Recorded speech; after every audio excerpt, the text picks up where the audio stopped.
चलो देखें class 10th maths chapter number 2, दो चरों का रैखिक समीकरण। कल हमने अद्वितीय हल से क्वेश्चन बनाया था, कुछ कंडीशन बताया था a1/a2 b1/b2 c1/c2। अगर a1/a2 बराबर नहीं है b1/b2 की, रिवाइज कर रहे हैं ना, a1/a2 b1/b2 के बराबर नहीं है तब कौन सा हल? अद्वितीय हल। रेखा कौन सी? प्रतिच्छेदी रेखा। अगर इसी की जगह a1/a2 b1/b2 और c1/c2 ये मिलता है तब कोई हल नहीं। इसकी जगह पर a1/a2 b1/b2 c1/c2 तब अनेक हल। इसमें रेखा प्रतिच्छेदी, इसमें समांतर और इसमें समपाती। याद है पूरा? इसमें हल अद्वितीय हल, इसमें कोई हल नहीं, इसमें अनेक हल। ये वाला कंसेप्ट हमने कल खत्म किया था, अद्वितीय हल वाला। क्वेश्चन कैसे आया था? के का मान ज्ञात कीजिए जब समीकरण अद्वितीय हल रखता है। समझ में आया? वो क्वेश्चन कल बना लिए थे और वही क्वेश्चन पिछले साल के क्वेश्चन में भी आया था, लिख दिया हूँ वैसे भी। चलो अब किससे बनाएंगे? कोई हल नहीं, यानी कि ये वाला यूज़ करेंगे। समझ में आया? इसके लिए क्वेश्चन है प्रश्न नंबर दूसरा। प्रश्न एक कल बनाए थे अद्वितीय हल का, अब ये प्रश्न नंबर दूसरा। के का मान ज्ञात कीजिए, के का मान ज्ञात कीजिए जब समीकरण का कोई हल नहीं है, कोई हल नहीं है। यही था ना? चलो क्वेश्चन बनाए। पहला क्वेश्चन हमें दिया है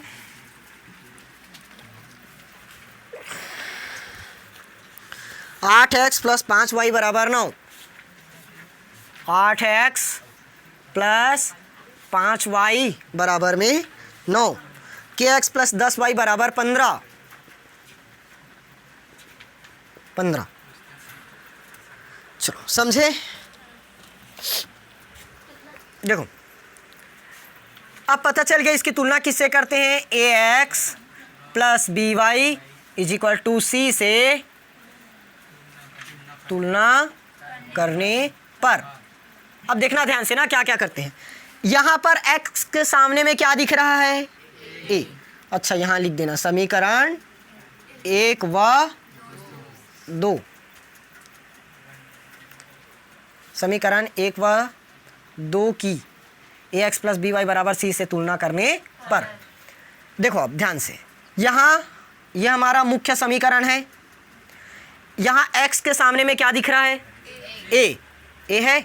यहाँ x के सामने में क्या है? 8। यहाँ y के सामने में क्या है? b। y के सामने में क्या है? b। यहाँ पर y के सामने में क्या है? 5। यहाँ c = 9 हो गया। अब दूसरा समीकरण में आ जाओ। ये हमारा समीकरण 1 और ये समीकरण 2। यहाँ पर x के सामने में क्या है? k। x के सामने में क्या है? k। और यहाँ पर x के सामने में a, तो a बराबर क्या मिला? k। यहाँ पर y के सामने में b, यहाँ y के सामने में 10, यहाँ c और यहाँ 15। चलो आप पहले वाले में 1 लिखो और दूसरे वाले में 2। यहाँ पर 1 1 1, ये 2 और ये 2। a1/a2 b1/b2 c1/c2। समझ में आया? कंडीशन कौन सा लगाना है? देखो कोई हल नहीं है। यहाँ लिखेंगे चूंकि समीकरण का कोई हल नहीं है, समीकरण का कोई हल नहीं है, तो बताओ सूत्र कौन सा लगेगा? a1/a2 बराबर b1/b2 बराबर नहीं c1/c2। ये लाइन समझ में आया? वैल्यू पुट करें। a1 8, a2 b1 b2 c1 c2। तो इसकी ज़रूरत नहीं है, हमें किसका मान चाहिए? k का। k तो यहाँ मिल चुका है, तो लास्ट वाला ज़रूरत ही नहीं है। तो निकालें 8/k 5/10 आया। 8 × 10 और k × 5। हमें किसका मान चाहिए? के का। तो के को यही छोड़े। 5 इधर गुणा में कि भाग में? तो पक्षांतर होगा तो भाग। तो नीचे में क्या आ जाएगा? 5। 5 एकम 5, 5 दूनी और 8 दूनी 16। तो के का मान कितना आ गया? 16। समझ में आया? आगे आंसर। ये क्वेश्चन आया हुआ है बोर्ड एग्जाम में ना, जल्दी नोट करो। दूसरा क्वेश्चन बनाएंगे। ईमानदारी से बताओ समझ में आया कि नहीं आया? आया ना? बन जाएगा। कोई हल नहीं, के का मान ज्ञात कीजिए जब समीकरण का कोई हल नहीं है। ये उसका सेकंड क्वेश्चन ना। क्या करते हैं, इसको इक्वेशन नंबर फर्स्ट माने और इसको इक्वेशन नंबर सेकंड किए। तो फिर से लिखेंगे समीकरण 1 व 2 की तुलना, 2 की तुलना किससे करोगे? ax plus by plus a बराबर c, बराबर c से करने पर। इधर लिख दें तुलना के वाले लिख दो, मैं छत्तीसगढ़ी जानता हूँ। चलो देखें, देखो यहाँ पर फिर से दोनों समीकरण को लेंगे। यहाँ x के सामने में क्या है? a। पहला वाले में x के सामने में k, यहाँ y के सामने में b, ये पहले में y के सामने में 3, यहाँ c इस जगह 3। पहले का काम हुआ, दूसरे में आओ। x के सामने में a, यहाँ 12, यहाँ y के सामने में b, यहाँ y के सामने में k, यहाँ c, यहाँ 6। समझ में आया ना? पहला वाला हमारा 1 है और दूसरा 2। पहला 1 2 1 2। समझ में आया? अब समीकरण का कोई हल नहीं है। फिर से लिखेंगे चूंकि समीकरण का कोई हल नहीं है, समीकरण का कोई हल नहीं है, इसीलिए a1 बटे a2 बराबर b1 बटे b2 बराबर नहीं c1 बटे c2। तो इसकी ज़रूरत तो अपने को नहीं रहता क्योंकि बराबर नहीं है। a1 बटे a2 बराबर b1 बटे b2, बस पूरा वैल्यू पुट करते हैं। a1 का मान k, a2 12, b1 3, b2 k, b2 भी के है हाँ, c1 3 और c2 3 एकम 3 3 दूनी 6 करता है। ज़रूरत ही नहीं है लेकिन उसका, नहीं काटोगे चलेगा।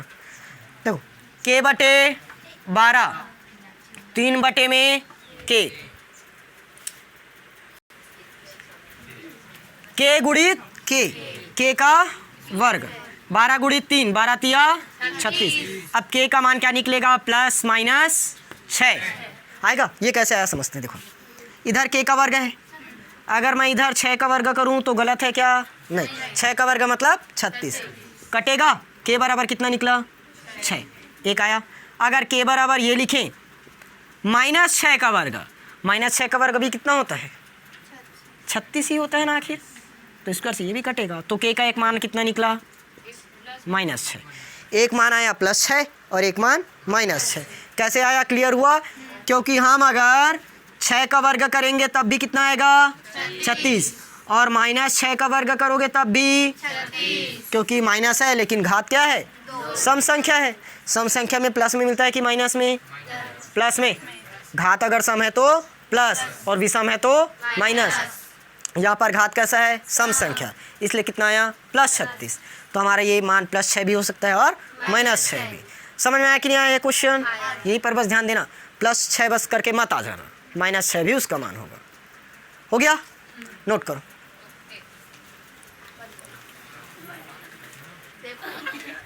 ये क्वेश्चन 1 समीकरण 1 और 2। अब वापिस नहीं लिख रहा हूँ, समीकरण 1 और 2 की तुलना ax plus by plus c से करने पर करके कि लिखना पड़ेगा।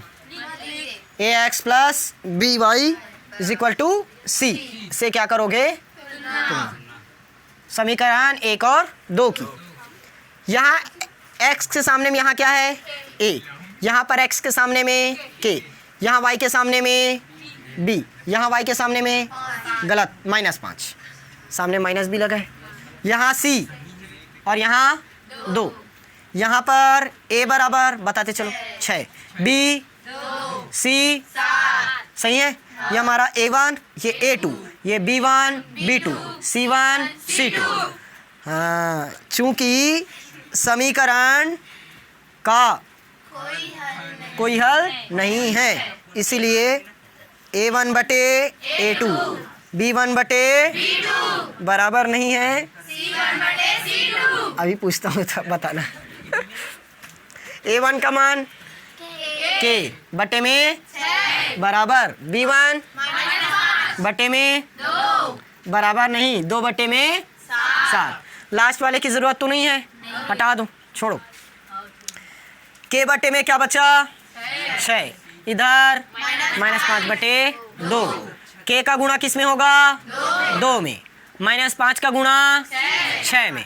अभी 2 का क्या है K में गुणा, अगर इसी को हमने पक्षांतर कर दिया तब भाग। 2 तिया और 5 दूनी 5 तिया 15, K बराबर -15।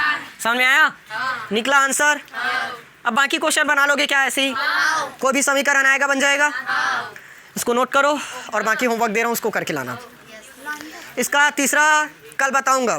एक ही क्वेश्चन बचा, कल अद्वितीय हल पढ़े, आज कोई हल नहीं, अब कल अनेक हल वाला। समझ में आ गया ना, नोट कर लो।